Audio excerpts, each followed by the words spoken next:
Tonight on The Record, Mr. Trump goes to Washington. Billionaire businessman Donald Trump is trying to take the White House. But earlier today, he took Capitol Hill by storm.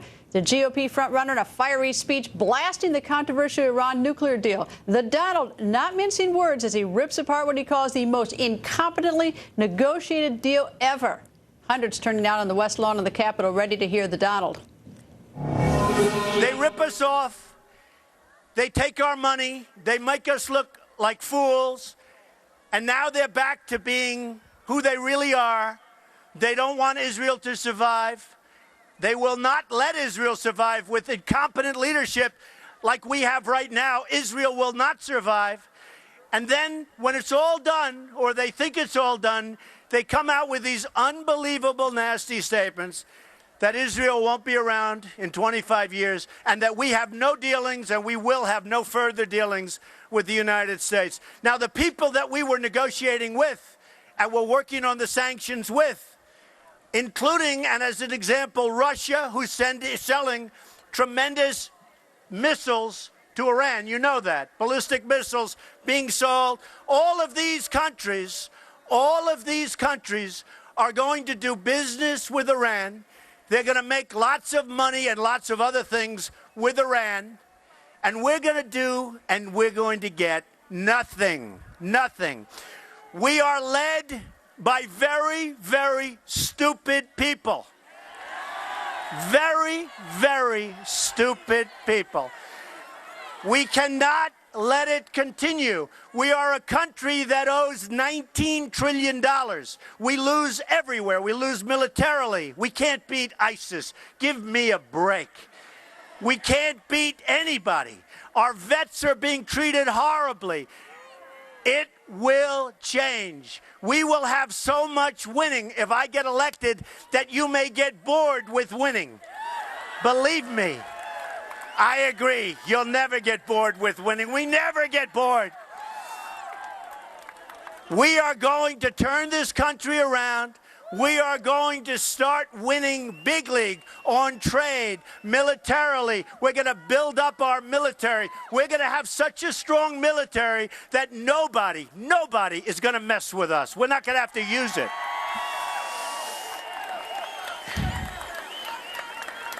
I really, really appreciate this tremendous crowd.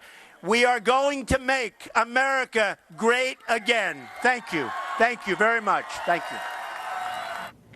Now, in case you didn't notice, that was Donald Trump. But he is not the only one stomping all over the Iran deal at the rally. More than a dozen speakers taking to the stage, from Ted Cruz to Governor Sarah Palin to Duck Dynasty's Phil Robertson. On the Record's Griff Jenkins was there.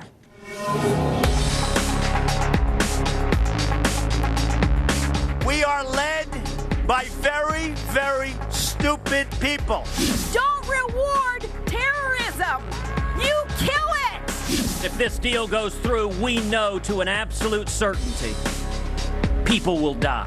Thousands gathered here on the West Lawn of the U.S. Capitol for a rally to stop the Iran deal. It was put on by the Tea Party Patriots, and it drew the likes of Ted Cruz, Donald Trump, Governor Palin, and others, and the message was loud and clear. This Iranian nuclear deal is catastrophic.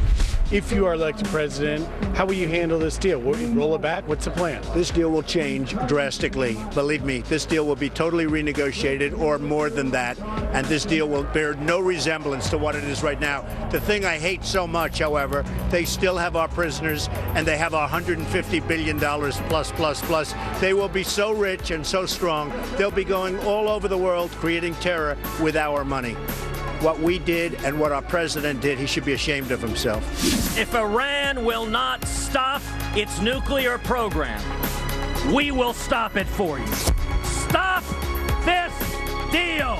I don't do deals with individuals, whoever they are, when they're hollering at the top of their lungs when I walk out of the place where we're doing the deal, and they're saying, "Death to you, we're going to kill you."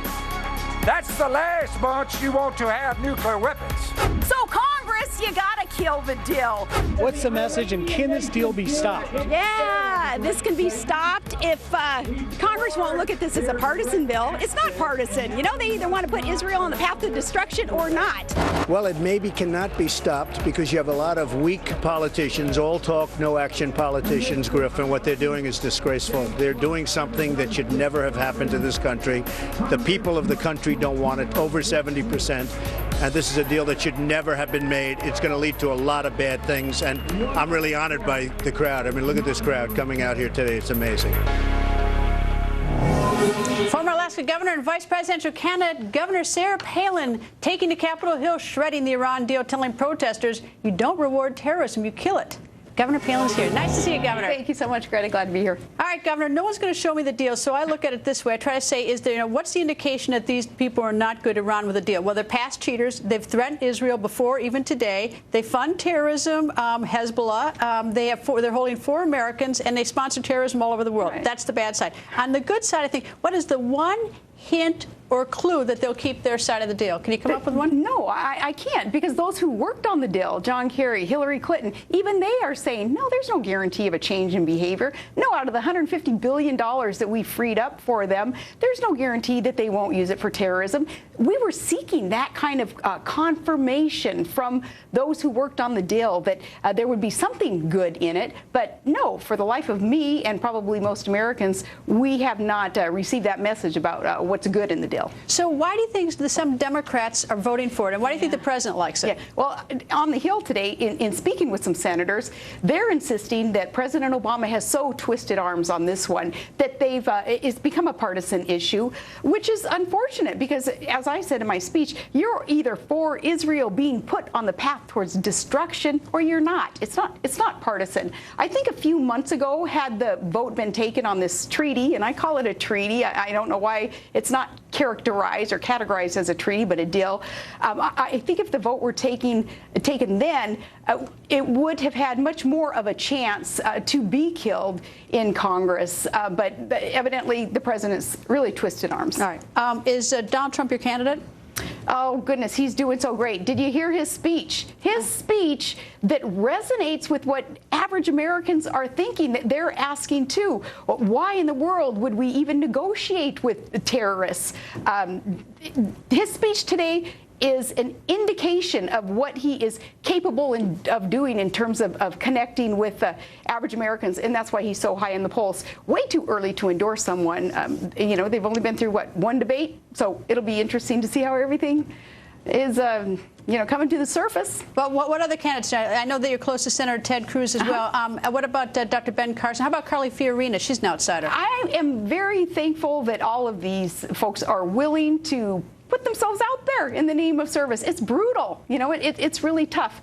And those who have that much confidence in themselves and in their message, you know, more power to them for being willing to be out there and organize what is needed to keep going in this race. All right, you used the term brutal. You at the start of your speech, I heard it, I was listening to it, you talked about our D.C. weather here. Gosh. I felt like I was in a Bikram hot yoga class today. How do you guys do that out there? It's awfully cold up in Alaska. Let me tell you, I've been in Fairbanks in February, so, you know, it's pretty rough up in Alaska. I was like a drowned sheepdog out there by the end of that speech. Anyway, Governor Palin, welcome to Washington. Come back in the winter. It's a little cooler. Yeah, thank you so much. Nice to see you. Thanks. And don't forget to watch Hannity tonight at 10 p.m. Eastern. GOP presidential candidate Donald Trump joins Sean. That's tonight, 10 on Hannity.